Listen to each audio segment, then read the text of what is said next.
Morning everyone, Cynthia here from Recollect and Ramble. Welcome back, or welcome to my channel.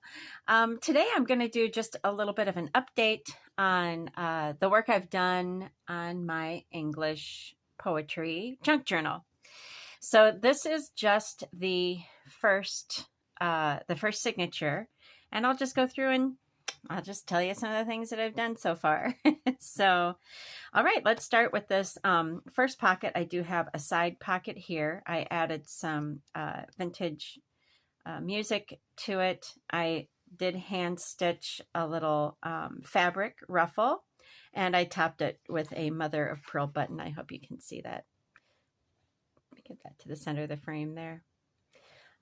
Next, I took one of those greeting cards that in a past video I had told you about taking apart a bunch of cards, and then I topped it again with some trim, some rickrack, and a little bit of vintage map. All right, put that right back down in there. And then here, what I've done here is I made a lower pocket, and I have one of my little secret coin holder spots where I just tuck a little piece of paper down in there. A lot of times in my journals, wherever you see a paper flower, that might be topping a tag that you should try to pull out. I did trim this with some vintage metallic gold braid. And then up here, I made, there's 3 tags. One is just a vintage dress fastener ever snap card that I thought was kind of fun and pretty. Next is just this card, regular old brown cardstock tag, but I topped it with some vintage pink ribbon. And then here I took a Warren's Rickrack label. That was a wrapper label inside a package of rickrack. I don't know, maybe it was this rickrack. I have no idea. I can't remember. Topped it with a pretty little vintage stamp of Queen Elizabeth, and backed it with some parchment paper, and then I did some stamping as well, just to kind of fill up some of that white space. So those 3 just sit right down in there like that. And over here on this shorty page, I did have this photo. This is from, I think, one of those kids' encyclopedias, those golden book encyclopedias. And I just backed that with some cardstock and made that into a journal card that just tucks right up there. On the other side, I don't think I have anything for a little bit here. Here I just did some collaging, beautiful sticker here. And then also just some stenciling to fill up some of that white space. Here on the edge of this Hungarian English dictionary page, I did put some pretty like ecru colored crochet trim, and then that sticks out on the other side. It's just a really nice little detail. Here I used one of my belly bands that I made during one of my stash busting sessions. I really like this one. I used some offcuts and things from other projects, and then again, I love Queen Elizabeth. There she is, so pretty. Behind that belly band, then I tucked an old research card from a library. Bibliography, footnote, has all this stuff, back when you actually had to go to the library to do your research. And this is a great spot for doing some journaling and some writing. So that just tucks right in there behind the belly band, and it does fit snugly enough that it's not going to fall out. All right, here I just added a little bit of trim off of, I think this is off of one of the pages. I think it is. I think it might be off of here. It's off of this guy right here. When I rip that edge off, I put that right there. So that comes from another page, another page in the junk journal. Let's see. This map page I really liked. I didn't want to cover it up. So what I did was I did strengthen the spine up with some pretty washi tape. So I just glued that washi tape in there. So that will just make that that spine a little bit stronger. I did wrap the tape around the top and bottom so that it will keep it from wanting to tear, because a lot of times, sometimes things want to tear right here at the end of that fold. So that's protected now.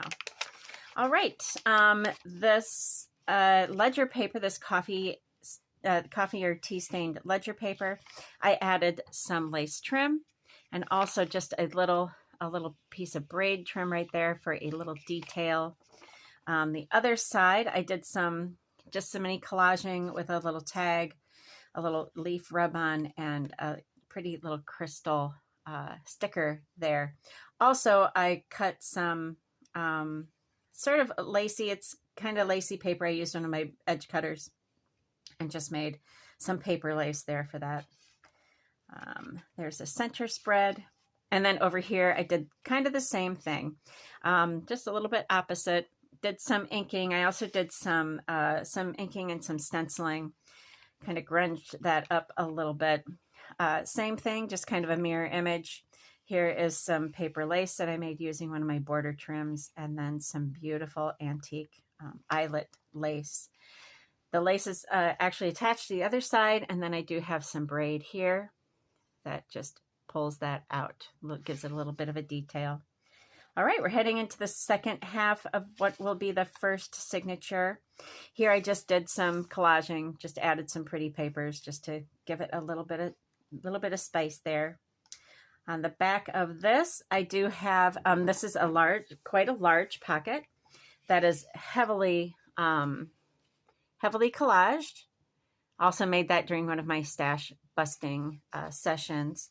And tucked inside this little tiny kind of tuck pocket here is an old Monopoly card. Take a ride on the Reading. If you pass go, collect $200. So that can be used as a little journal card. And then back here is an authentic, very, very vintage postcard. Lovely little house with a garden. It doesn't have any information on the back. It's funny because I do see some markings on the back that have been erased. Not by me. I think they were erased before I got it. But you can tell that somebody used this postcard to do their math or to do some adding. So anyway, just looks like there were some math problems or something on the back. So anyway, that sticks right down into that nice deep pocket, just like that. All right, here's some more of that beautiful crochet trim. Here we have another mini collage. Like I said, it sort of echoes the other one. And some stenciling there. Didn't do much to those papers. Here I just made a journal card out of a beautiful vintage playing card. I love that graphic on there. And I just used two photo corners so that this guy can pull out just like that. I did reinforce it with some offcuts from one of my ledger papers, so those photo corners shouldn't lift up off the page at all. So that just fits right down in there, and you can always pull that out and write a little secret message on the back of that. All right, here is a final pocket. Also, again, I did a little coin folder with some hidden journaling space in there for you. And that will fit right back down in there, just like that. Here is an old button card that I just added some vintage music note paper to. And then also, this is from a planner that I've been carrying around for a while. So I think that there's beautiful artwork in it. And then there's some journaling space on the other side. So that lovely garden gate just peeks out right there. Okay, and then on the back is a long side pocket. I may still add some detailing here. I'm not sure yet. And then this is another one of those beautiful greeting cards that I salvaged some stuff from. And I did back this. The paper wasn't very sturdy, so I just backed that with some cardstock and made it a nice journal card. All right, you guys, so that is just a little bit of an update on where I am on my English poetry junk journal. I hope you enjoyed that. If you did, I hope you will give me a thumbs up. Be sure to comment. Just say hi. It always helps. And if you are new here and you'd like to visit again, please be sure to subscribe, and then you'll know when another video comes out. All right, you guys, this is Cynthia again from Recollect and Ramble, and I hope you're having a great day. I hope to see you right back here real soon. Thanks so much. Bye.